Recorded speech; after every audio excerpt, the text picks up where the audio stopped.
Have you ever wondered why every NYSC Corps member, whether from Sokoto, Bayelsa, Enugu, Kano, Lagos, or Cross River, wears exactly the same khaki uniform? What if changing that uniform isn't just about changing clothes, but about changing one of Nigeria's most recognizable symbols of national unity? Let's investigate. To understand why this debate matters, we have to go back more than 50 years. Nigeria emerged from the Nigerian Civil War in January 1970. The conflict had claimed countless lives and left deep divisions across the country. The government faced a difficult question. How could young Nigerians from different ethnic groups learn to see one another as fellow citizens instead of strangers? 3 years later, on 22 May 1973, the military government of General Yakubu Gowon established the National Youth Service Corps, NYSC, through Decree No. 24 of 1973.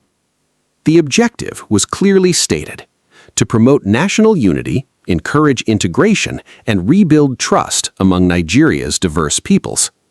From the very beginning, symbols mattered. Corps members would wear the same uniform, eat together, train together, serve outside their states of origin whenever possible. The idea was simple.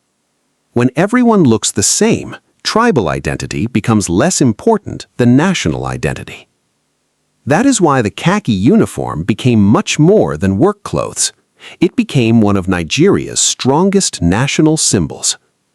Whether someone was Hausa, Yoruba, Igbo, Ija, Tiv, Kanuri, Ibibio, Nupe, or from any of Nigeria's hundreds of ethnic groups, the uniform sent one message: we are all serving one nation. Now, more than 50 years later, the federal government has announced plans to replace the traditional khaki with locally produced Adire fabric. According to Minister of Youth Development Ayodele Olawande, speaking on Channels Television's The Morning Brief, the goal is to support local industries and keep government spending within Nigeria. Supporting Nigerian manufacturing is a goal many people agree with. Building local textile industries creates jobs. Strengthening domestic production benefits the economy. Those are important objectives. But here's the question many Nigerians are beginning to ask.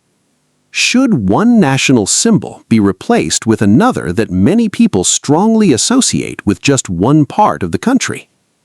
Historically, Adire is most closely associated with the Yoruba people, especially communities in present-day Ogun State, including Abeokuta, although versions of resist-dyed textiles exist in other cultures around the world.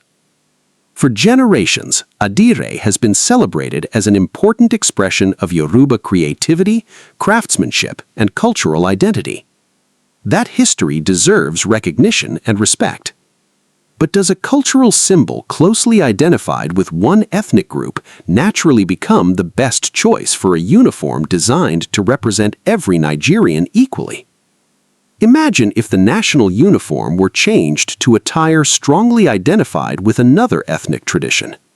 Would every Nigerian feel equally represented? Or would some begin to wonder whether one culture was being elevated above others? Nigeria is home to more than 250 ethnic groups. Its strength has always depended on balancing diversity with shared national identity.